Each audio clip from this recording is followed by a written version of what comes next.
بسم اللہ والصلاة والسلام علی رسول اللہ اما بعد۔ سورہ یونس اس کا آغاز ہو رہا ہے۔ اللہ کے پیارے پیغمبر سیدنا یونس علیہ السلام ان پر اس کا نام ہے۔ یہ سورت مکی ہے۔ قرآن مجید کی ترتیب کے اعتبار سے اس کا 10واں نمبر ہے، اور جو ترتیب نزولی ہے نازل ہونے کے اعتبار سے اس کا نمبر 51 ہے۔ 109 آیات پر مشتمل اور اس کے رکوع 11 ہے۔ یہ سورت مکی ہے جس کے مخاطب وہ قریش مکہ ہیں جو اللہ تعالیٰ کے متعلق غلط قسم کا تصور ان کے اذہان و قلوب میں بیٹھا ہوا تھا، آخرت پر ایمان نہیں رکھتے تھے۔ نبی علیہ الصلوۃ والسلام کے بارے ان کے اعتراضات تھے کہ ان کو نبی کیوں بنایا گیا۔ ان اعتراضات کا جواب اللہ تعالیٰ نے اس سورت کے اندر بیان فرمایا ہے۔ بسم اللہ الرحمن الرحیم، شروع اللہ کے نام سے جو بہت زیادہ مہربان نہایت رحم والا ہے۔ الف لام را، یہ حروف مقطعات میں سے ہے جس کا ترجمہ اللہ تعالیٰ نے کسی کو بھی نہیں بتلایا۔ تلکا کا مطلب ویسے تو وہ ہوتا ہے، اسے اشارہ بعید کہتے ہیں، دور کی طرف اشارہ کرنا ہو تو تلکا لفظ بولا جاتا ہے، لیکن یہاں ضرورت کے لیے اس کا ترجمہ، چونکہ قرآن ہمارے سامنے ہے اس لیے ضرورت کے تحت اس کا ترجمہ ہم یہ کر رہے ہیں۔ تلکا یہ آیات ہیں، الکتاب الحکیم، بہت زیادہ حکمت والی کتاب کی۔ اس کا ایک ترجمہ تو یہی ہے جو میں نے کیا کہ حکمت والی کتاب۔ دوسرا ترجمہ یہ الحکیم بمعنی المحکم ہے، جس کا مطلب کیا ہے، یعنی حلال و حرام اور حدود و احکام میں بہت زیادہ مضبوط ہے۔ تیسرا اس کا ترجمہ یہ ہے کہ حکیم بمعنی حاکم ہے، یعنی اختلافات میں لوگوں کے درمیان فیصلہ کرنے والی کتاب ہے۔ چوتھا اس کا ترجمہ یہ بھی ہو سکتا ہے کہ حکیم بمعنی محکوم فی ہے، یعنی اللہ تعالیٰ نے اس میں عدل و انصاف کے ساتھ سارے فیصلے کیے ہیں۔ یہ سارے ترجمے اور مفہوم درست ہیں۔ آگے اللہ تعالیٰ ارشاد فرماتے ہیں، اکان للناس عجبا، کیا ہے لوگوں کے لیے تعجب کی بات۔ اس کا مطلب جب یہ حمزہ الگ سے ہو اس کا ترجمہ استفہام یعنی کیا کیا جاتا ہے۔ آگے کانا ہے، کانا کا ترجمہ عموماً تھا، ہو، ہے، کوئی بھی کیا جا سکتا ہے۔ یہاں ضرورت کے لیے اس کا ترجمہ ہے کیا جا رہا ہے۔ اکانا کیا ہے، للناسی لوگوں کے لیے، عجباً تعجب کی بات، کیا لوگوں کے لیے تعجب کی بات ہے، ان اوحینا کہ ہم نے وحی کی، الی رجل ایک آدمی کی طرف، منہم انہی میں سے۔ وحی کیا کی ہے، ان انذر الناس کہ آپ لوگوں کو ڈرائیے، وبشر الذین آمنوا اور ان لوگوں کو خوشخبری سنائیے جو ایمان لائے، انا بے شک، لہم ان کے لیے، قدم صدق سچائی کا مرتبہ ہے، عند ربہم ان کے رب کے ہاں۔ قال الکافرون تمام کافروں نے کہا، ان بے شک، ھذا یہ شخص مراد نبی علیہ السلام ہے، لساحر یقیناً جادوگر ہے، مبین واضح، نعوذ باللہ من ذلک۔ تو اس آیت کریمہ میں اللہ تعالیٰ نے استفہام انکاری، اسے کہتے ہیں استفہام انکار، اس کا مطلب کیا ہوتا ہے کہ یہ نہیں اللہ تعالیٰ سوال کر رہا ہے بلکہ زجر اور توبیخ ہے۔ اللہ تعالیٰ ڈانٹ رہا ہے ایسے لوگوں کو کہ جو تعجب کرتے ہیں کہ اللہ تعالیٰ نے ایک آدمی کی طرف وحی کی۔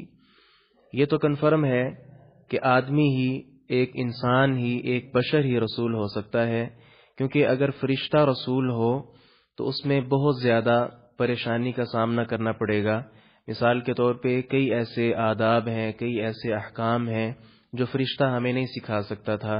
مثال کے طور پہ سونا، کھانا، جاگنا، اٹھنا، بیٹھنا، اور اسی طرح واش روم میں جانا، اور اس طرح کی جتنی چیزیں ہیں وہ فرشتے ہمیں نہیں بتا سکتے تھے، کیونکہ ان کے اندر یہ صفات موجود نہیں ہیں۔ اس کے لیے ایک رسول کا ہونا ضروری تھا جو کھانا کھائے اور اس کے سارے آداب، شروع میں بسم اللہ ہے اور کس ہاتھ کے ساتھ کھانا، کہاں سے کھانا، یہ سارے آداب جب سے اس کی پریکٹس نہ ہو، عملی تطبیق نہ ہو، صرف قول کے ساتھ یہ بات بسا اوقات مشکل ہوتی ہے۔ اس کے ساتھ اور کئی ایسی چیزیں ہیں، لہذا فطرت کا یہ تقاضا تھا کہ انسان ہی ایسا ہو کہ جو مبعوث کیا جائے، اسے نبی بنایا جائے، تاکہ سارے انسان جو اپنے ہی جسد خاکی رکھنے والے انسان کے ساتھ مانوس ہوتے ہیں، اس انسان کے ساتھ وہ مانوس ہوں اور اس سے دین کے جو احکامات ہیں وہ براہ راست سیکھ سکیں۔ تو لوگوں کو یہ تعجب نہیں کرنا چاہیے کہ انہی میں سے ایک رسول اللہ تعالی نے بھیجا ہے۔ آگے یہ جو اللہ تعالی نے کہا ہے قدم صدق، ان کے لیے سچائی کا مرتبہ ہے، تو یہ خوشخبری ان لوگوں کے لیے ہے جنہوں نے نیک اعمال آگے بھیجے، ان کے لیے اللہ تعالی کہہ رہے ہیں کہ سچائی کا مرتبہ ہے، مراد اس سے جنت ہے۔ تیسری آیت، ان ربکم اللہ الذی خلق السماوات والارض، ان بے شک، ربکم اللہ تمہارا رب اللہ ہے، الذی وہ جس نے، خلق پیدا کیا، السماوات آسمانوں کو، والارض اور زمین کو، آسمانوں اور زمین کو جس نے پیدا کیا وہ تمہارا رب ہے۔ پچھلی آیت میں ایک بات کی وضاحت یہ ہے، کافروں نے جو کہا کہ یہ جادوگر ہے، اس حوالے سے یہ یاد رکھیے گا کہ جب کافروں کے پاس کوئی اور بات نہ ہوتی، کوئی بات انہیں نہ سوچتی، تو صرف چھٹکارا پانے کے لیے وہ صرف اتنا کہہ دیتے کہ یہ جادوگر ہے۔ تو محض یہ کہہ دینا کہ یہ جادوگر ہے، اس کے ساتھ تو کام نہیں چلے گا۔ دوسرا مفہوم یہ ہو سکتا ہے کہ اللہ تعالیٰ کا جو کلام ہے اس میں لطافت، شیرینی، تاثیر اس قدر زیادہ تھی کہ کافر لوگ بھی یہ کلام سن کر مسحور ہو جاتے، جیسا کہ نبی صلی اللہ علیہ وسلم ارشاد فرماتے ہیں، صحیح بخاری کی حدیث ہے، ان من البیان لسحرا، کچھ بیان ایسے ہوتے ہیں، کچھ باتیں ایسی ہوتی ہیں جو جادو کی حیثیت رکھتی ہیں۔ تو یہ ایسا نہیں ہے کہ جادو ہے، بلکہ جادو کی حیثیت یہ قرار دیا گیا ہے۔ یہاں یہ یاد رکھیے کہ نبی اور جادوگر اس میں بہت زیادہ فرق ہوتا ہے، یوں نہیں کہ ہر نبی جادوگر ہوتا ہے یا کوئی ایک نبی جادوگر، بلکہ نہیں، پہلا فرق یہ یاد رکھیے کہ جادو ایک فن ہے جو باقاعدہ طور پہ سیکھنے کے ساتھ حاصل ہوتا ہے، جس کے لیے استاذ کا ہونا ضروری ہے، جبکہ معجزہ نبی علیہ السلام کو عطا کیا گیا اور دیگر انبیاء کو معجزے عطا کیے گئے ہیں، یہ معجزات یہ صرف اللہ تعالیٰ کی طرف سے ہوتے ہیں، یہ سیکھنے کے ساتھ اس کا کوئی تعلق نہیں ہے۔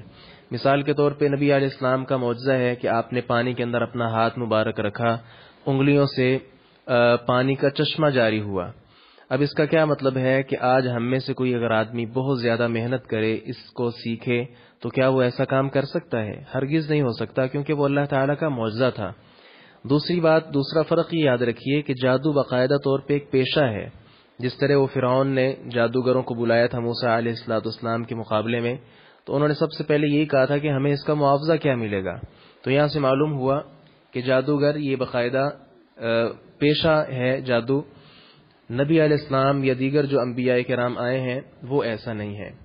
تیسرا فرق یہ ہے کہ جادو بالعموم ایسی باتوں کے لیے کیا جاتا ہے کہ جس کے ساتھ کسی کو دکھ پہنچانا، تکلیف دینا، یہ چیزیں مقصود ہوتی ہیں، اس لیے لوگ جادوگر سے ڈرتے ہیں، جبکہ معجزے کے ساتھ اللہ تعالی کی نشانیاں واضح ہوتی ہیں اور اس کا مقصد صرف اور صرف بھلائی ہوتی ہے کہ انسان اللہ تبارک و تعالی کی طرف اس کی ساری نشانیاں، اس کی آیات دیکھ کر اللہ پر ایمان لے آئیں۔ چوتھا فرق یہ ہوتا ہے کہ جادوگر جو ہے اس کا اخلاق بہت زیادہ مکروہ ہوتا ہے، لوگ اس کو بہت زیادہ ناپسندیدہ تصور کرتے ہیں، یہ ایک گھٹیا حرکت ہے جادو، جبکہ دیگر انبیاء کرام علیہ السلام جو تشریف لائے ہیں وہ بہت زیادہ عزت والے، شرف والے اور مقام والے ہوتے ہیں۔ تیسری آیت آگے، ان ربکم اللہ الذی خلق السماوات والارض، بے شک اللہ تبارک و تعالی وہی تمہارا رب ہے جس نے آسمانوں اور زمین کو پیدا کیا، فی ستۃ ایام، 6 دنوں میں۔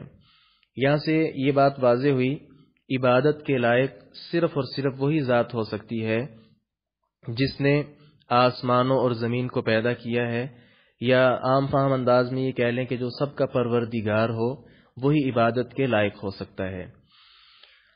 جبکہ دہری لوگ جو ہیں یا دیگر عقائد رکھنے والے، ان کا کہنا کیا ہے کہ یہ ساری کائنات خود بخود بن گئی ہے، تو یہ ایسا نہیں ہے، بلکہ ایسا ہی ہے جیسے اللہ تعالیٰ نے ارشاد فرمایا کہ اس کو فی ستۃ ایام 6 دنوں میں نے اس کو بنایا ہے۔ آگے اللہ تعالیٰ ارشاد فرماتے ہیں ثم استوى علی العرش، آسمان زمین ساری کائنات اس کو تخلیق دے کر اللہ تعالیٰ پھر عرش پر مستوی ہوا، عرش پر بلند ہوا۔ یدبر، وہ تدبیر کرتا ہے، الامر، ہر کام کی، اللہ تعالیٰ ہر کام کی اوپر تدبیر کرتا ہے۔ گمراہ لوگوں کا یہ عقیدہ ہے کہ اللہ تعالیٰ آسمان اور زمین یعنی ساری کائنات تشکیل دے کر خود پھر آسمان پر بیٹھ گیا اور وہ کچھ نہیں کرتا، نعوذ باللہ من ذالک۔ ایسا نہیں ہے، بلکہ قرآن کہتا ہے کہ وہ سارے انتظام اللہ تعالیٰ اوپر بیٹھ کر ہی کر رہا ہے۔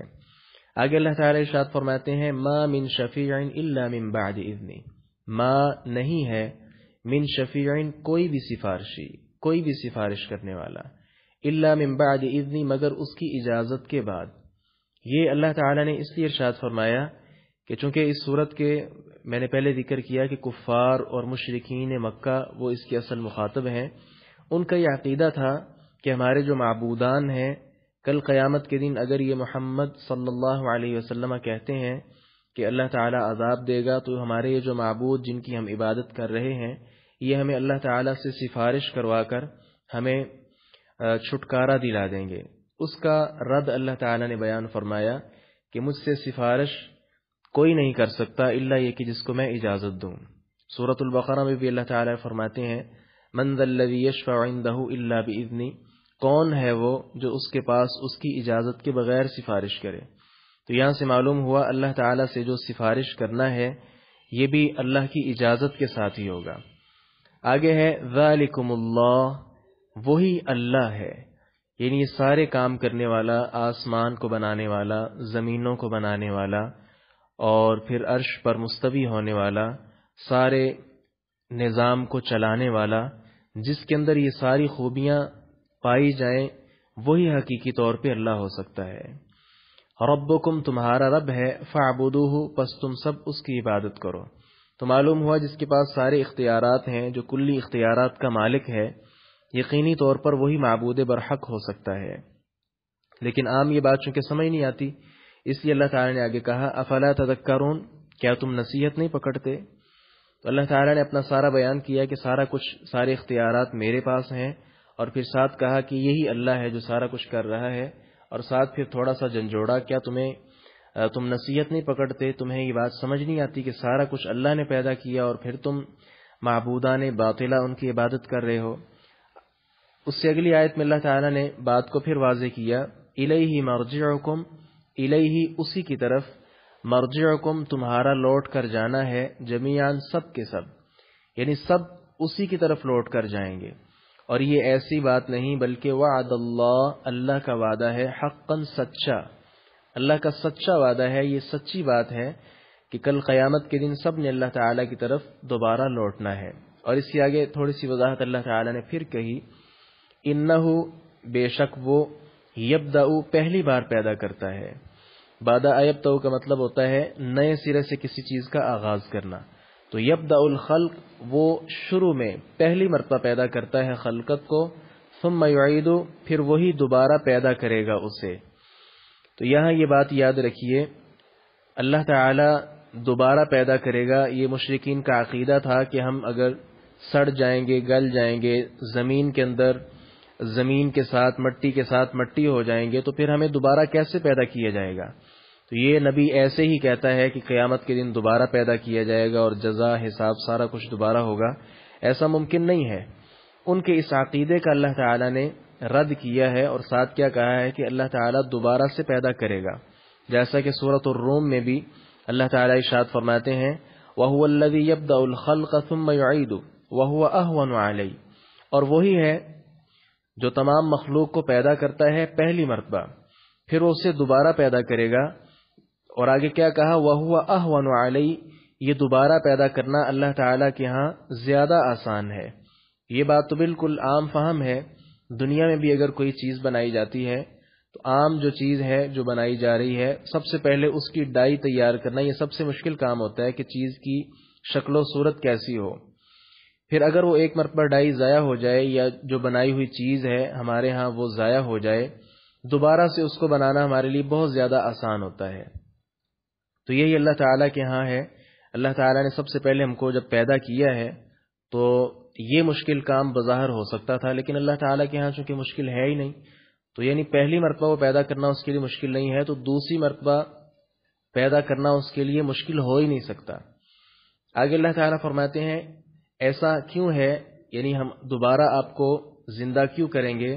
لیجزی الذین آمنوا، لیجزی تاکہ وہ جزا دے، تاکہ وہ بدلہ دے، الذین ان لوگوں کو آمنوا جو ایمان لائے، وعملوا اور انہوں نے عمل کیے، الصالحات نیک، بالقسط انصاف کے ساتھ۔ یہاں بالقسط کا تعلق لیجزیہ کے ساتھ ہے، یعنی اللہ تعالیٰ جزا دے گا اہل ایمان کو انصاف کے ساتھ، انصاف کے ساتھ سب کو بدلہ ملے گا۔ نیک اعمال جنہوں نے کیے ہیں ان کو اچھا بدلہ اللہ تعالیٰ عطا کرے گا۔ اور آگے کیا کہا؟ والذین کفروا اور جن لوگوں نے کفر کیا، لہم شراب ان کے لیے پینا ہے، ان کے لیے مشروب ہوگا، من حمیم کھولتے ہوئے پانی سے، بہت زیادہ پانی گرم ہو، کھول رہا ہو، اوپر کی طرف ابل رہا ہو، ایسے پانی کو کہتے ہیں کھولتا ہوا پانی۔ وعذاب علیم اور دردناک عذاب ہے۔ ایسا کیوں ہوگا؟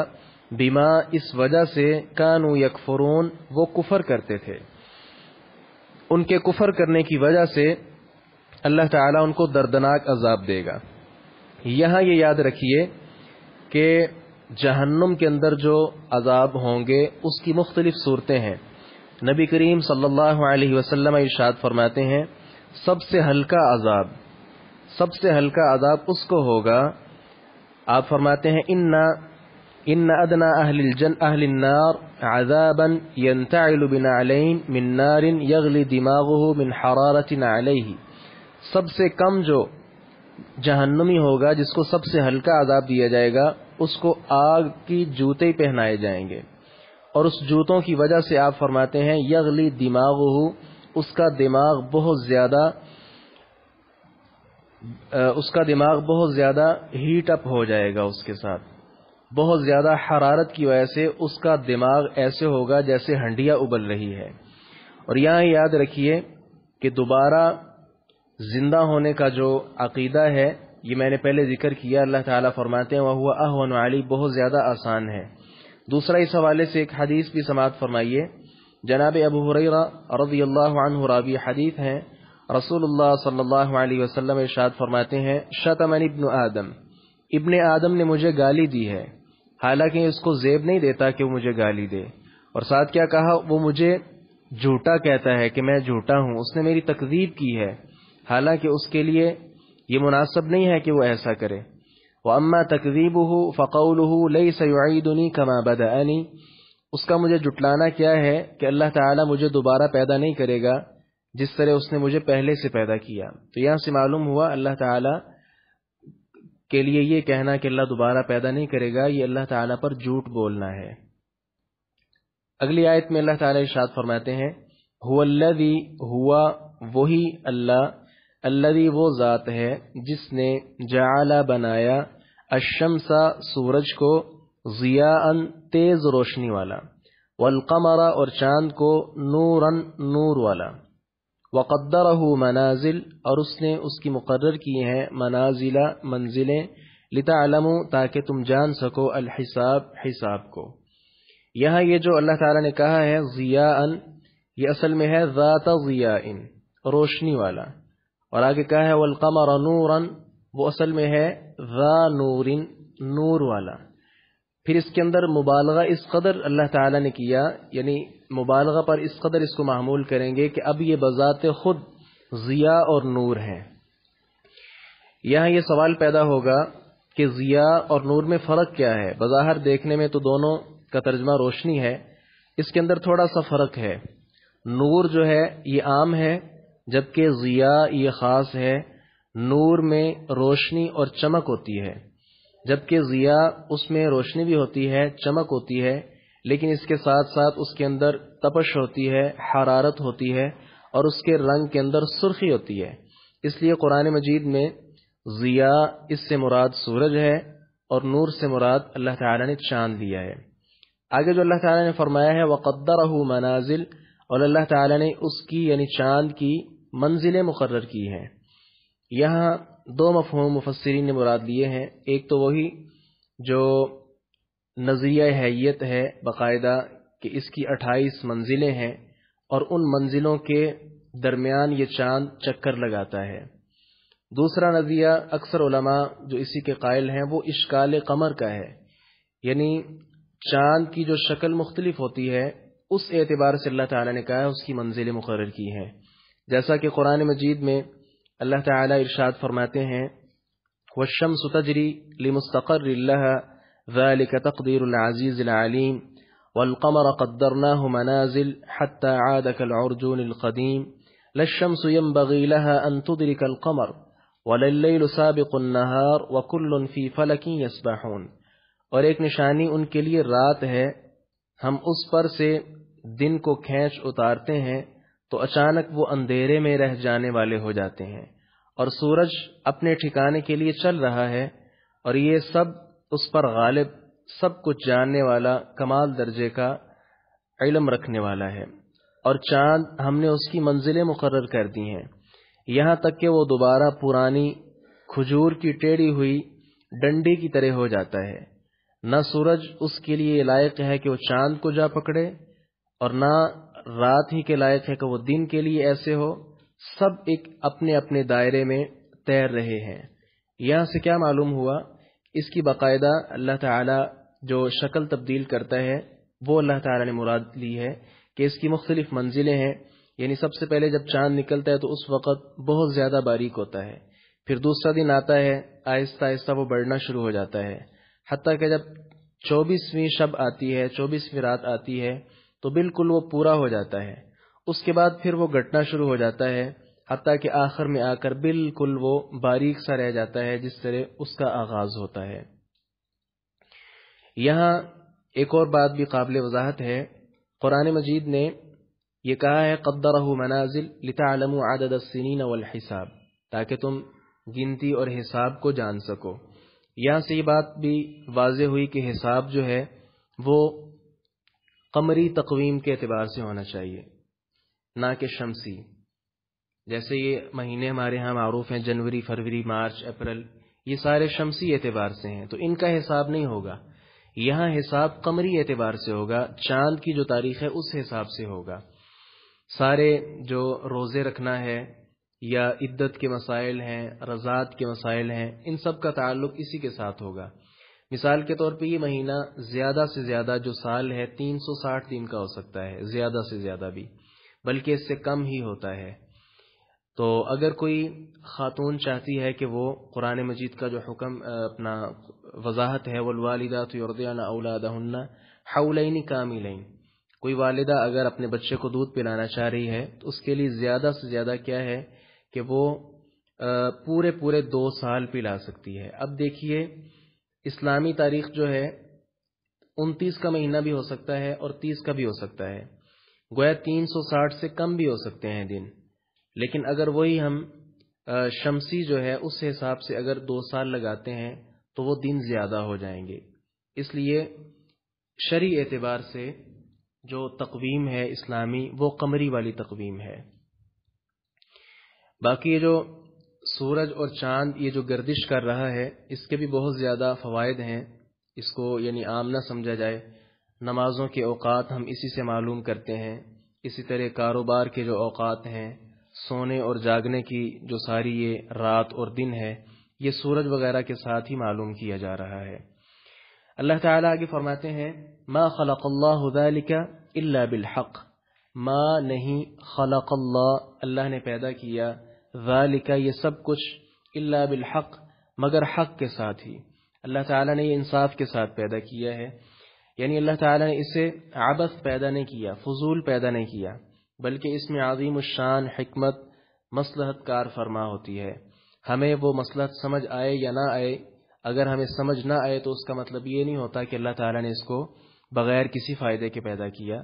سورہ صاد میں اللہ تعالیٰ فرماتے ہیں وَمَا خَلَقْنَا السَّمَاءَ وَالْأَرْضَ وَمَا بَيْنَهُمَا بَاطِلًا، اور ہم نے آسمان و زمین کو اور ان کے درمیان جو کچھ ہے اس کو بیکار پیدا نہیں کیا۔ اور سورۃ المؤمنون میں اللہ تعالیٰ فرماتے ہیں أَفَحَسِبْتُمْ أَنَّمَا خَلَقْنَاكُمْ عَبَثًا، کیا تم یہ گمان کرتے ہو کہ ہم نے تمہیں بے مقصد پیدا کیا ہے؟ تو یہاں سے معلوم ہوا اللہ تعالیٰ نے یہ جو ساری تخلیق کی ہے کائنات کی، آسمانوں اور زمین کی، پھر خصوصی طور پہ اللہ تعالیٰ نے چاند کا ذکر کیا، سورج کا ذکر کیا، یہ چونکہ بہت بڑی بڑی نشانیاں ہیں اس لیے اللہ تعالیٰ نے ان کا ذکر بھی ساتھ کیا. تو یہ سارا کچھ اللہ تعالیٰ فرماتے ہیں یہ حق کے ساتھ ہم نے پیدا کیا ہے، ان کا کوئی بے مقصد والا پہلو اس کے اندر موجود نہیں ہے. یفصل، وہ کھول کھول کر بیان کرتا ہے، تفصیل کے ساتھ بیان کرتا ہے، الآیات، نشانیاں، لقوم، اس قوم کے لیے، یعلمون، جو جانتے ہیں. ان، بے شک، فی اختلاف اللیل، آگے پیچھے آنے جانے میں، اللیل، رات، والنہار، اور دن کے، وما، اور جو کچھ، خلق اللہ، اللہ نے پیدا کیا، فی السماوات، آسمانوں میں، والارض، اور زمین میں، لآیات، یقیناً نشانیاں ہیں، لقوم، اس قوم کے لیے، یتقون، جو جانتے ہیں. تو اس میں یہ یاد رکھیے رات اور دن ایک دوسرے کے بعد یہ پورے انتظام کے ساتھ ان کا آنا جانا ہے، اس کے اندر کبھی خلل واقع نہیں ہوا، کبھی کوئی کمی واقع نہیں ہوئی. کوئی دن چھوٹا اور بڑا ہونا، رات کی جو تاریکی ہے، دن کی جو روشنی ہے، فضا میں تیرتے کواکب و سیارات، ہوائیں اور بارش، انسان، حیوان، خشکی، تری، پہاڑ اور وادیاں، حجر و شجر، یہ ساری چیزیں اللہ تبارک و تعالی نے پیدا کی ہیں. ان الذین، بے شک وہ لوگ، لا یرجون، جو نہیں امید رکھتے، لقاءنا، ہماری ملاقات کی، ورضوا، اور وہ راضی ہیں، وہ خوش ہیں، بالحیات الدنیا، دنیاوی زندگی پر، واطمأنوا، اور وہ سب مطمئن ہو گئے ہیں، بہا، اسی پر، والذین هم عن آیاتنا غافلون، اور وہ لوگ جو سارے ہماری آیات سے غافل ہیں. یہاں اللہ تعالیٰ نے ذکر کیا ان لوگوں کا کہ جو دنیا کی نعمتیں دیکھ کر اسی کے اندر مگن ہو گئے. چاہیے تو یہ تھا کہ دنیاوی زندگی کے اندر رہ کر دنیا کی جو نعمتیں ہیں وہ استعمال کر کے ان سے فائدہ اٹھا کر اللہ تبارک و تعالی ہمیں یاد آتا کہ اللہ تعالی نے چیز بنائی ہے، اور اس کے ساتھ پھر اللہ تعالی سے ملنے کی خواہش ہوتی. یہ ایک دنیا کا اصول بھی ہے، اگر کوئی آدمی بہت زیادہ ترقی کر رہا ہے تو سب کی خواہش ہوتی ہے کہ ہم اس کے ساتھ ملاقات کریں، لیکن اگر اس ترقی کے اندر ہم مگن ہو جائیں اور اس کا ہمیں کوئی خیال نہ ہو تو ہمیں کوئی عقل مند تصور نہیں کرے گا. اس سے کہیں بڑھ کر سمجھیے اللہ تعالیٰ نے سارا کچھ پیدا کیا ہے، چاہیے تو یہ تھا اللہ تعالیٰ کی نعمتیں استعمال کر کے ہمیں اللہ تعالیٰ یاد آتا اور اس کے ساتھ ملاقات کرنے کی خواہش ہمارے دل میں پیدا ہوتی. لیکن یہ جو لوگ ہیں کافر طبقہ، وہ اسی کے اندر مگن ہو گئے اور اللہ تعالیٰ کی ملاقات انہوں نے بھلا بیٹھے کہ اللہ تعالیٰ کے ساتھ ملاقات بھی کرنی ہے، بلکہ دنیا ہی ان کے لیے بن گئی. رسول اللہ صلی اللہ علیہ وسلم کے ارشاد گرامی بھی یاد رکھیے کہ الدنیا سجن المؤمن و جنت الکافر، دنیا مومن کے لیے قید خانہ ہے اور کافر کے لیے جنت ہے. معلوم ہوا دنیا کے اندر رہ کر کافر اس کو جنت ہی سمجھتا ہے، کل قیامت کے دن اللہ تبارک و تعالی کے پاس جانا یہ اس کے بس میں نہیں، یعنی وہ اس کے حوالے سے سوچ و بچار ہی نہیں کر رہا. آگے اللہ تعالی ارشاد فرماتے ہیں یہ جو لوگ ہیں اولئک، یہی لوگ ہیں، مأواہم النار، ان کا ٹھکانہ جہنم ہے، آگ ہے، بما، اس وجہ سے، کانوا یکسبون، جو وہ کماتے تھے. تو یہ واضح سی بات ہے، جو وہ کریں گے اسی کا پھل آگے پائیں گے. ان الذین آمنوا، بے شک وہ لوگ جو ایمان لائے، وعملوا، اور انہوں نے اعمال کیے، الصالحات، نیک، یہدیہم، راہ دکھائے گا انہیں، رہنمائی کرے گا انہیں، ربہم، ان کا رب، بایمانہم، ان کے ایمان کی وجہ سے، تجری، بہ رہی ہوں گی، من تحتہم، ان کے نیچے سے، الانہار، نہریں، فی جنات النعیم، نعمتوں والے باغات میں. اس کا دوسرا معنی یہ بھی کیا جا سکتا ہے کہ دنیا میں ایمان کے سبب قیامت والے دن اللہ تعالی نے ان کے لیے پل صراط سے گزرنا آسان فرما دیا ہے. اس صورت میں خلاصہ یہ ہوگا کہ قیامت والے دن اللہ تعالی انہیں ایک نور مہیا فرمائے گا جس کے ساتھ وہ روشنی حاصل کر کے اس پل صراط سے گزر پائیں گے. تو یہاں سے اس آیت کو اور پیچھے والی آیت کو آپ اگر سامنے رکھیں تو یہ معلوم ہوگا جو لوگ نیک اعمال نہیں کرتے، ایمان نہیں لاتے، ایسے لوگ در حقیقت اللہ تبارک و تعالی کی ملاقات کی امید ہی نہیں رکھ سکتے. یوں سمجھیے کہ اللہ تعالیٰ کے ساتھ ملاقات کرنا، اللہ تعالیٰ کا دیدار کرنا یہ سب کے لیے نہیں ہے، بلکہ یہ انہی کے لیے ہو سکتا ہے، وہی خاص لوگ ہو سکتے ہیں جو اللہ تعالیٰ پر ایمان لاتے ہیں اور ایمان لانے کے ساتھ ساتھ وہ بہت زیادہ نیک اعمال کر رہے ہیں۔ آگے اللہ تعالیٰ فرماتے ہیں دعواہم، جنت میں جب یہ لوگ داخل ہوں گے، دعواہم ان کی پکار، فیہا اس میں یہ ہوگی، سبحانک اللہم اے اللہ تو پاک ہے۔ اس کے دو مفہوم مفسرین نے بیان کیے ہیں۔ پہلا مفہوم تو یہ ہے کہ جنت میں جنتیوں کو جب کسی چیز کی خواہش ہوگی، وہ تمنا کسی چیز کی محسوس کریں گے، براہ راست اس چیز کا مطالبہ نہیں کریں گے، بلکہ ذکر کریں گے، سبحانک اللہم کہیں گے یا سبحان اللہ پڑھیں گے یا کوئی اور لفظ، اس کے ساتھ فرشتے یہ سمجھ پائیں گے کہ ان کو فلاں چیز چاہیے اور اس وجہ سے انہیں وہ چیز عطا کر دی جائے گی۔ اسے مثال سے یوں سمجھیے کہ اگر کوئی آدمی کسی کے گھر مہمان کے طور پہ جاتا ہے تو وہ باتوں باتوں میں اگر کسی خاص ڈش کی وضاحت کرتا ہے، اس کی تعریف کرتا ہے کہ فلاں ڈش بہت زیادہ اچھی ہے، یا آپ کے علاقے کی فلاں چیز زیادہ مشہور ہے، فلاں سوغات ہے، اس کے متعلق ہم نے سن رکھا ہے، یعنی اس کا ذکر کرتا ہے، تو جو غیور میزبان ہے وہ یہ سمجھ جاتا ہے کہ اس کو فلاں چیز کی طلب ہے، تو وہ فوری طور پہ وہ چیز مہیا کر کے اس کو ہدیہ کرتا ہے۔ اسی طرح جنت کے اندر ہوگا۔ دوسرا اس کا مفہوم یہ ہے، جیسا کہ حدیث میں بھی رسول اللہ صلی اللہ علیہ وسلم نے اس کو بیان فرمایا کہ جنت کے اندر جیسے آدمی کو سانس آتا ہے، اسی طرح سانس کے ذریعے جیسے الہام ہوتا ہے، اسی طرح تسبیح تحمید اللہ تعالیٰ کی جو کہ بڑائی ہے، یہ جنتی لوگ بیان کرتے رہیں گے۔ یلہمون التسبیح والتحمید کما تلہمون النفس، اہل جنت کی زبانوں پر تسبیح و تحمید کا اس طرح الہام ہوگا جس طرح سانس کا الہام کیا جاتا ہے۔ تو یہاں سے یہ معلوم ہوا کہ جنتی لوگ صبح و شام بلکہ ہر وقت جیسے ان کو سانس آ رہا ہے اس اعتبار سے وہ اللہ تعالیٰ کی تعریف بیان کریں گے۔ تحیتہم، اور ان کی دعا، فیہا اس میں جنت میں، سلام سلام ہوگی۔ جب بھی کسی سے ملاقات کریں گے تو ایک دوسرے کو سلام کہیں گے، یہاں تک کہ فرشتے بھی جنتی لوگوں کو سلام کہیں گے۔ وآخر دعواہم، اور ان کی آخری پکار ہوگی، ان الحمد للہ رب العالمین، کہ تمام تعریفیں للہ اللہ ہی کے لیے ہیں، رب العالمین جو تمام جہانوں کا پالنے والا ہے۔ اللہ تعالیٰ سے دعا کیجئے باری تعالیٰ ہمیں قرآن و سنت کو سمجھنے اور اس پر عمل کرنے کی توفیق عطا فرمائے۔